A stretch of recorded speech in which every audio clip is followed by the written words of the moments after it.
some reddish powder under a coffee. When the contents were tested, investigators discovered a strong-smelling mineral called selenium. Selenium is an element which in small amounts is necessary for good nutrition and health. In large amounts, it's poisonous. Richard was brought in for questioning. He initially denied having poisoned Dorothy, but confronted with the evidence, he confessed. Dorothy agreed to drop the charges so long as Richard stayed out of her life.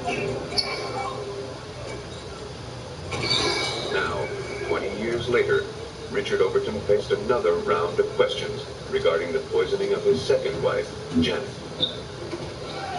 But before detectives could go after him, they needed to find out if selenium poisoning had contributed to the death of Janet Overton. On paper, the two Mrs. Overtons seemed to have suffered from the same undiagnosed ailment. According to Lieutenant Carney, it looked like history was repeating itself. What we looked at was comparing Dorothy Boyer's 1970, late 60s, early 70s medical history from doctors, along with Janet Overton's medical history in the 1980s. And what we saw was almost a mirror copy of symptomology of classic heavy metal poisoning. Dorothy Boyer, and now police, wondered if the mascara Richard's daughter found in his home contained selenium. In one simple test for selenium, the questioned sample is dissolved in a test tube. Hydrochloric acid and other chemicals are added. If the solution turns red, that indicates that selenium is present. Tests on the mascara showed it contains selenium. Detectives contacted the mascara manufacturer. Selenium, they learned, is not an ingredient in any of their cosmetics. If it was found in the product, it had to have been added after it was purchased. If high quantities of the mineral could also be detected in samples from the victim's body, investigators would have a solid foundation in their case against Richard Overton. To investigators' dismay, no abnormal amount of selenium was found in any of the victim's tissue samples. The investigation halted in its tracks. But it wouldn't be shut down for long, thanks to a lucky discovery in the lab. From the open vial of Janet Overton's stomach contents, Sedgwick was overpowered by the smell of bitter almonds, the signature of a far deadlier poison than selenium. And I knew instantly that there was cyanide from even 2 feet away. Only 50% of the population are genetically predisposed to smell cyanide. And because the original testing was done under a fuming hood, the smell was easy to miss. Had it not been for Sedgwick's chance discovery, it's likely that the cyanide would have stayed hidden forever. We didn't detect cyanide initially because it's one of the less common compounds that we see. It requires special testing and is not in the general screens that are initially called for. Sedgwick determined that Janet Overton's blood, brain, and stomach samples contained cyanide. Even a small dose of the white powder can be lethal. 1 year after Janet Overton's demise, her cause of death was ruled acute cyanide poisoning. To Detective Carney, Richard Overton appeared to be the most likely suspect. But poisoning cases are notoriously hard to solve. Forensics can be used to identify the deadly toxin, but are of little help in tying the poisoner to the body. Lieutenant Carney knew that he had an uphill battle.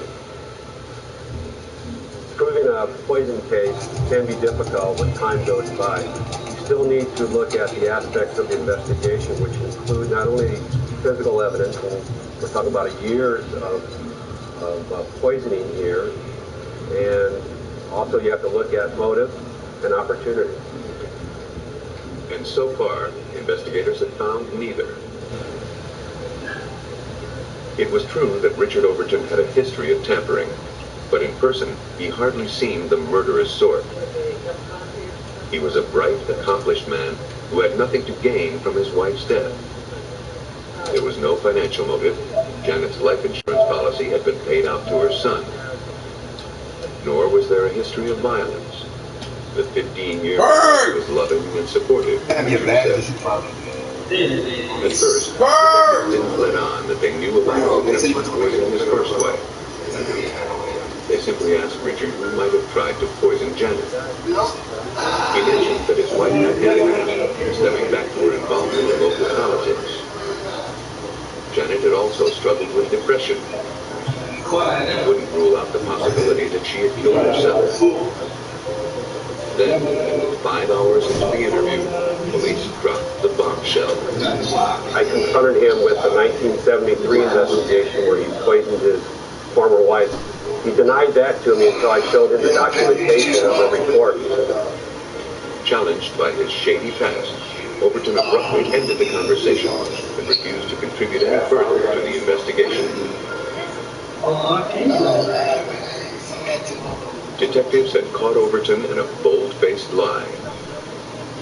During an interview with a business associate, Mel Hubbard, they caught him in another. Overton had told detectives that he had no access to cyanide. Hubbard told a conflicting story.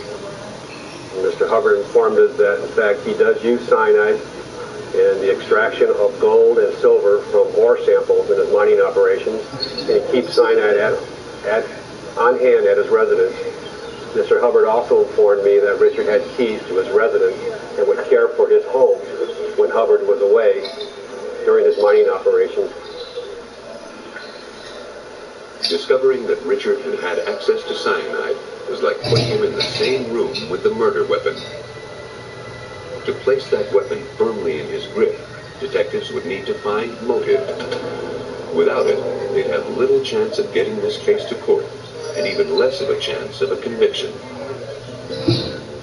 Armed with a search warrant, sheriffs descended on the suspect's home.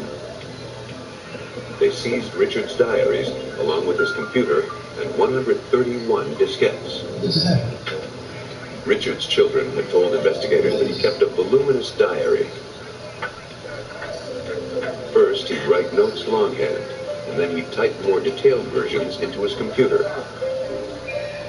Finding some confession in the suspect's own words would be detectives' last chance at making their case. Careful inspection showed that some of the writing had been manipulated. Entries had been whited out. The page corresponding to the date of Janet's death had been removed. By using an ultraviolet light to see through the whiteout, investigators learned that Richard suspected Janet of having an affair. There was the possible motive, but investigators needed more to prove it. Detectives hoped to find answers in Richard's computer files. They spent hours scouring the hard drive and opening diskette after diskette, but they came up empty-handed. It seemed that Richard had erased or written over almost all of his electronic diary. But then, detectives noticed something strange. At the bottom of one of the documents were a few jumbled lines of text. And in the text were phrases that suggested diary entries. Perhaps the data wasn't gone after all. But how to retrieve it from the computer? Detectives in Orange County, California, believed that Richard Overton's computer would tie him to the poisoning death of his wife, Janet. But Overton had erased his hard drive and diskettes. Data retrieval experts were called in to launch the first forensic computer probe in Orange County history. Though Overton had cleansed files, computer experts like William Riddle knew that there was a good chance the information was still on the computer. what most people don't know is that once you delete a file off a computer or a disk, and the information that was in the file actually are still there on the computer. It's just that the computer has turned a small flag or a character and has told the table of contents section of the computer that this space is now available for storage. So something can be overwritten. Y'all got y'all 5 already? No. Inside a computer, media is stored in files as magnetic information. Sometimes that information overlaps. The process is like typing and retyping over the same sheet of paper. Riddle began his work by copying all of his computer files. This way, he wouldn't risk losing the data for good during his investigation. He installed a specialized computer program on their system and set about the grueling process of opening files one at a time. The program removes layers of text, leaving behind bits and pieces of documents that were once stored there. It took hundreds of hours to expose the raw, unformatted tangle of text, but that was only the beginning. Using the handwritten diary as a reference, technicians then sorted through the files, piecing together Richard Overton's diary word by word. From the jumble, technicians were finally able to reassemble Richard Overton's secret diary, and with it, his intention to kill his wife. The recovery of Overton's damning words would prove to be a turning point in the case. Though the suspect had proclaimed that he and the victim had a loving marriage, his own words, pulled from electronic oblivion, would prove otherwise. In fact, there was a point in the discs where Richard Overton stated that his love-hate relationship for his wife had turned purely to hate, and that something was going to happen very soon. This was just a few short days before her death on January 24th. Investigators surmised that Richard was angry about his wife's infidelity, told that she'd achieved political success without a formal education. As he had done with his first wife, he added selenium to his wife's beauty products and food to set up a long-term illness. At some point, he stopped giving her the selenium, and it cleared from her body. Then, he administered a single lethal dose of cyanide to kill her. He thought that no one would ever be able to catch him. And he was nearly right. Had it not been for his own writings, detectives would have had only their suspicions. After years of investigation, they now had both motive and opportunity. Everybody send me an invite. The computer disks convinced the jury that Richard Overton had plotted for years to kill his wife. After only 6 hours of deliberation, they found him guilty of first-degree murder. He was sentenced to life in prison without parole. Even in the wasteland of computer files, beer bottles, and insect cocoons, a keen investigator can find a murder conviction. The most pivotal clues are sometimes waiting to be uncovered from the most unlikely sources.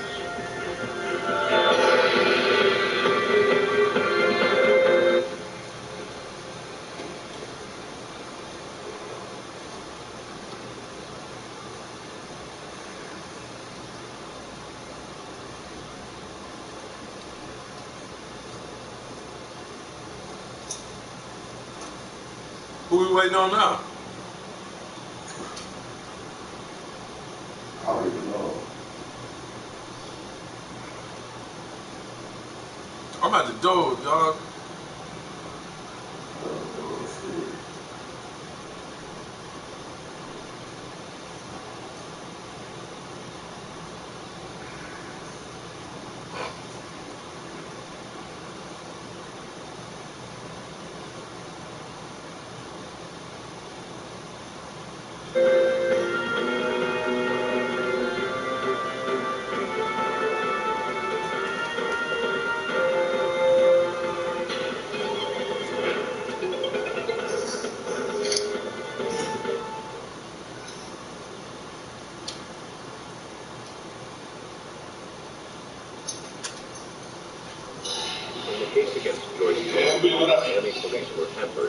lack of solid evidence.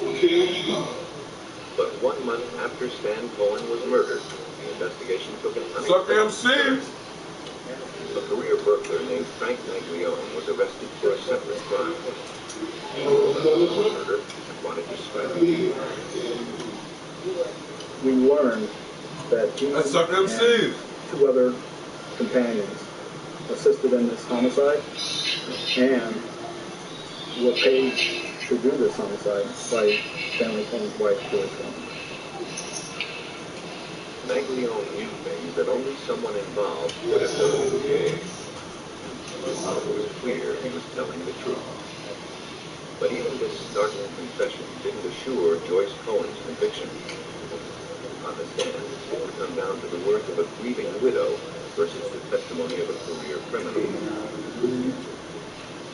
Feeling he didn't have enough evidence to get a conviction, Spears spent years chasing the other men Maglione implicated. But they wouldn't crack. He had to rely solely on Maglione and the forensic evidence to prove Joyce Cohen's involvement.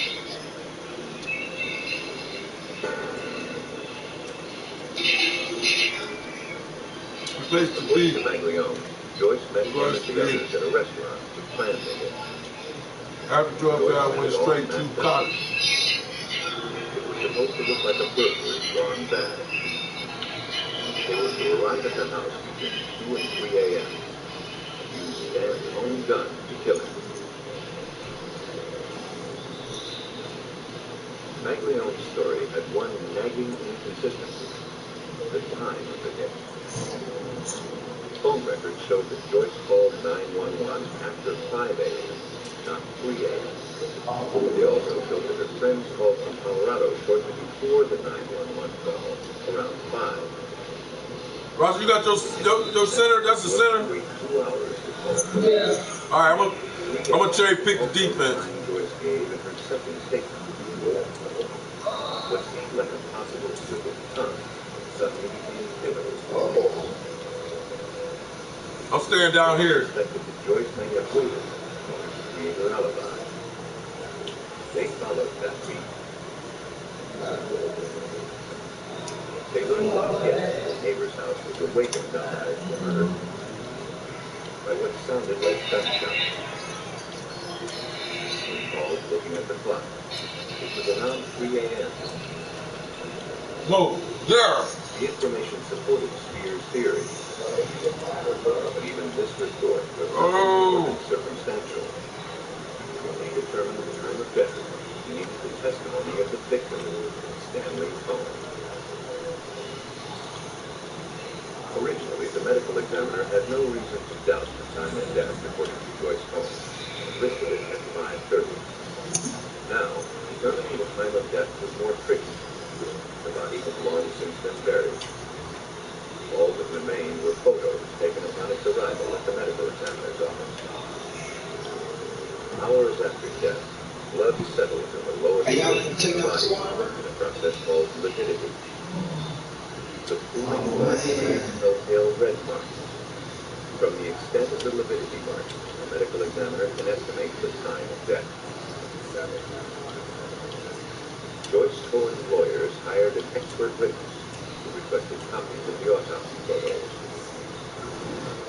He determined there was no lividity when the pictures were taken, meaning the victim was killed shortly after 5 a.m., as Joyce originally asserted. But because the defense was viewing second-generation reprints of the photos, the subtleties of the images were lost.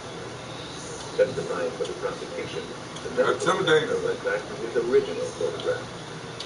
The lividity was apparent, meaning the victim was killed around 3 a.m. Joyce had waited 2 hours to call the police, proving she was part of the conspiracy to kill her husband. Maglione's testimony put into question the time of death. The autopsy photos confirmed his story. The forensics worked on the scrap of facial tissue further proved Joyce Cohen's connection to her husband's murder. At the prearranged time, Maglione and his team arrived at Cohen's house. She was awake and let them in. They already knew where to find Stanley's gun.